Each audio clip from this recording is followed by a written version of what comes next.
तब भी नाम लेकर पुकारा। और देखेंगे अल्लाह रब्बुल इज्जत ने हजरत मूसा अलैहि सलाम को पुकारा, तब भी नाम लेकर पुकारा और फरमाया या मूसा इन्निस्तफ़ैतुका अलन नासी बिरिसालाती। आप कुरान मुक़द्दस को पढ़ेंगे आपको मालूम होगा कि अल्लाह रब्बुल इज्जत ने हजरत ईसा अलैहि सलाम को पुकारा, तब भी नाम लेकर पुकारा और अल्लाह रब्बुल इज्जत ने फरमाया या ईसा इब्न मरियम अज़कुर निअमती अलैक। अल्लाह रब्बुल इज्जत ने आप देखेंगे कि अल्लाह रब्बुल इज्जत ने हजरत दाऊद अलैहि सलाम को पुकारा, तब भी नाम लेकर पुकारा या दाऊद इन्ना जअलनाका खलीफतन फिल अर्दी। आप कुरान मुक़द्दस को पढ़ेंगे आपको मालूम होगा अल्लाह रब्बुल इज्जत ने हजरत ज़करिया अलैहि सलाम को पुकारा, तब भी नाम लेकर पुकारा या ज़करिया इन्ना नुबश्शिरुका बिग़ुलामिन इस्मुहु यहया।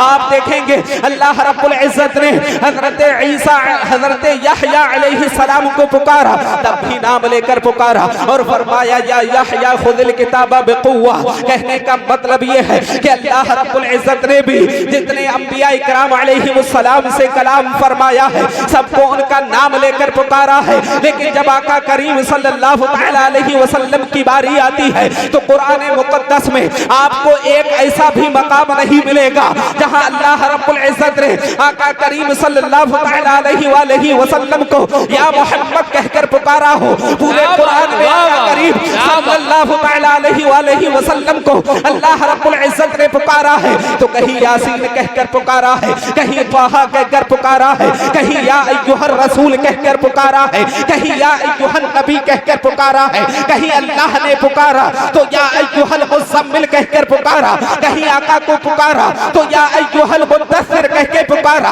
आपने देखा कि अल्लाह रब्बुल इज्जत ने पूरे कुरान में नबी करीम सल्लल्लाहु तआला अलैहि वसल्लम को या मोहम्मद ने कहकर नहीं पुकारा।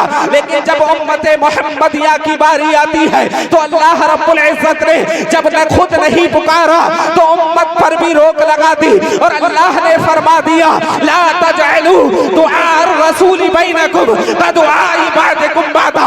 ईमान वालो, जब मैंने अपने हबीब को नाम लेकर नहीं पुकारा है तो तुम भी उनको इस तरह ना पुकारो जिस तरह आपस में एक दूसरे को अल्लाह रब्बुल इज्जत ने क्या शानो अज़मत अता फरमाई है। आप कुरान मुक़द्दस को पढ़ेंगे, कुरान मुक़द्दस के तफसीली मुहावरात नक़्लो अक़बाल पर अगर आप नजर करें तो आप देखेंगे कि आका करीम सल्लल्लाहु तआला अलैहि वसल्लम का मकाम तमाम अंबिया इकराम अलैहिमुस्सलाम से अरफ़अ आला नजर आता है।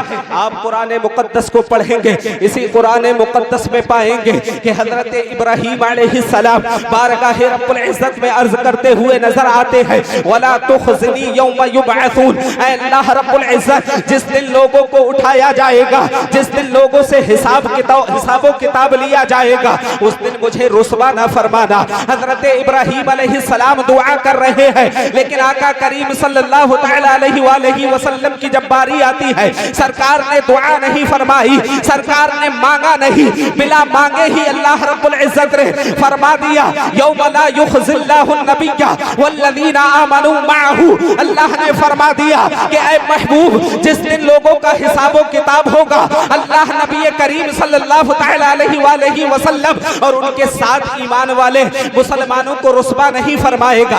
आप कुरान मुक़द्दस में पढ़ेंगे कि हज़रत मूसा अलैहिस्सलाम अर्ज करते हैं रब्बि शरह ली सदरी, अल्लाह मेरे सीने को कुशादा फरमा दे।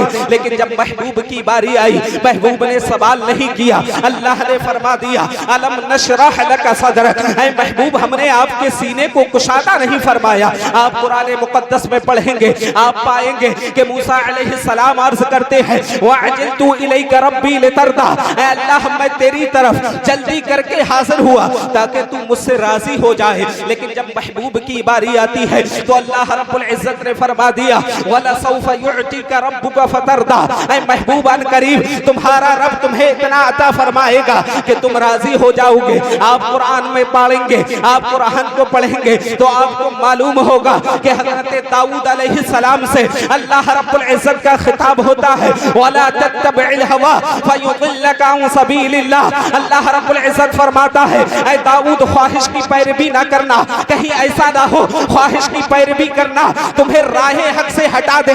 लेकिन जब महबूब की बारी आती है तो अल्लाह ने फरमा दिया, वमा यंतिकु अनिल हवा इन हुवा इल्ला वहयु यूहा, कि मेरा महबूब जो है वो अपनी ख्वाहिश से नहीं बोलता है बल्कि वही बोलता है जो वही इनकी तरफ इल्का होती है। आप कुरान को पढ़ेंगे तो कुरान में पाएंगे हजरत नूह अलैहिस्सलाम अर्ज करते हुए नजर आते हैं, रब्बिन्सुरनी बिमा कज़्ज़बून, अल्लाह मेरी मदद फरमा। बदला इसका कि इन लोगों ने मुझे झुटलाया, लेकिन जब सरकार की बारी आती है तो अल्लाह ने फरमा दिया, वयंसुरकल्लाहु नस्रन अज़ीज़ा, ऐ महबूब अल्लाह ने तुम्हारी जबरदस्त मदद फरमाई। आप कुरान मुकद्दस को पढ़ेंगे तो आप पाएंगे कि कुरान मुकद्दस के अंदर हजरत इब्राहीम अलैहिस्सलाम बारगाह रब्बुल इज्जत में अर्ज करते हैं, वजअलनी लिसाना सिद्क़िन फिल आखिरीन, अल्लाह मेरा सच्ची नाम बरी को तू पिछले में बाकी रख। लेकिन आका की जब बारी आती है तो अल्लाह ने फरमा दिया, वरफ़अना लका ज़िक्रक, ऐ महबूब तुम्हारे लिए हमने तुम्हारे जिक्र को बुलंद कर दिया। आप कुरान मुकद्दस को पढ़ेंगे तो कुरान मुकद्दस में पाएंगे कि हजरत इब्राहीम अलैहिस्सलाम अल्लाह की बारगाह में अर्ज करते हैं, रब्बना व तक़ब्बल दुआ, ऐ मेरे रब मेरी दुआ को कबूल फरमा। लेकिन इसी कुरान मुकद्दस में जब सरकार की बारी आती है, जब सरकार की दुआ की बारी आती है, सरकार ने सवाल नहीं किया, अल्लाह ने फरमा दिया, वक़ाल रब्बुकुम उदऊनी अस्तजिब लकुम, ऐ महबूब तुम मुझसे दुआ फरमाओ, तुम्हारा रब कबूल फरमाए। क्या बात, जिंदाबाद जिंदाबाद, बहुत अच्छा है, बहुत जो पिछले अंबिया इकराम अलैहिस्सलाम ने जो चीजें अल्लाह रब्बुल इज्जत से बारगाह में तलब की, अल्लाह रब्बुल इज्जत ने मेरे आका करीम सल्लल्लाहु अलैहि वसल्लम को बिना मांगे ही वो सारी चीजें अता फरमा दी। हज़रात मोहतरम, मैं अपनी बात को खत्म कर रहा हूँ क्योंकि बाहर के मेहमान आए हुए हैं, उनका भी लिहाज रखना है। सिर्फ आखिरी बात मैं आपके सामने पेश करता चलूँ।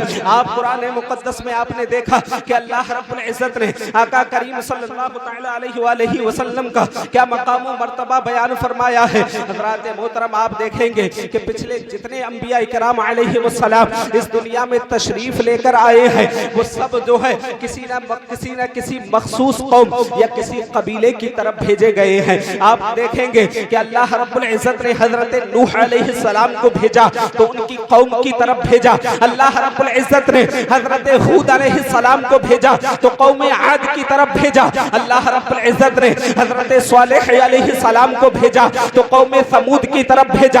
अल्लाह रब्बुल इज्जत ने हजरत शुआइब अलैहिस्सलाम को भेजा तो मकाम मदियन की तरफ भेजा। अल्लाह रब्बुल इज्जत ने हजरत यूनुस अलैहिस्सलाम को भेजा तो तकरीबन 1 लाख लोगों की तरफ भेजा।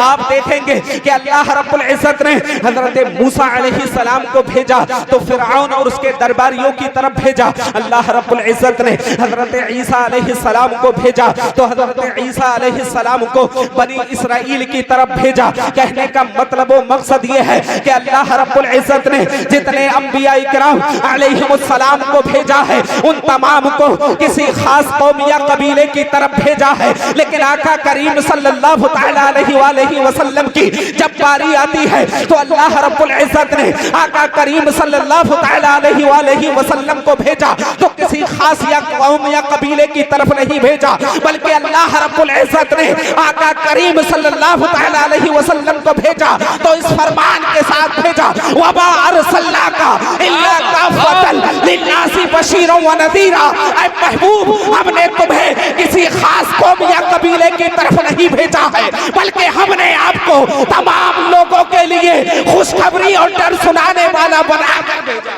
क्या बात, सुभान अल्लाह।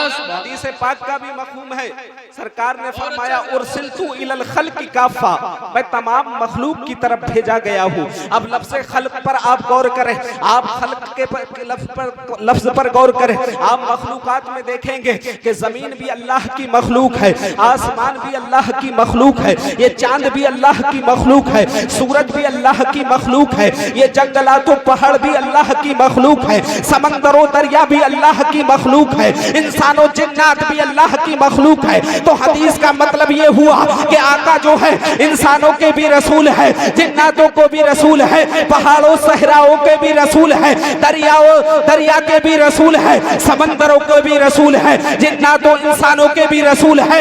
इसी अकीदे को हुजूर सैयदी सरकार आला हजरत रज़ी अल्लाह तआला अन्हु ने अपने इन अल्फाजों में बयान फरमाया है कि जैसे सबका खुदा एक है वैसे ही इनका उनका तुम्हारा हमारा। आखिर दावाना अल्हम्दुलिल्लाहि रब्बिल आलमीन।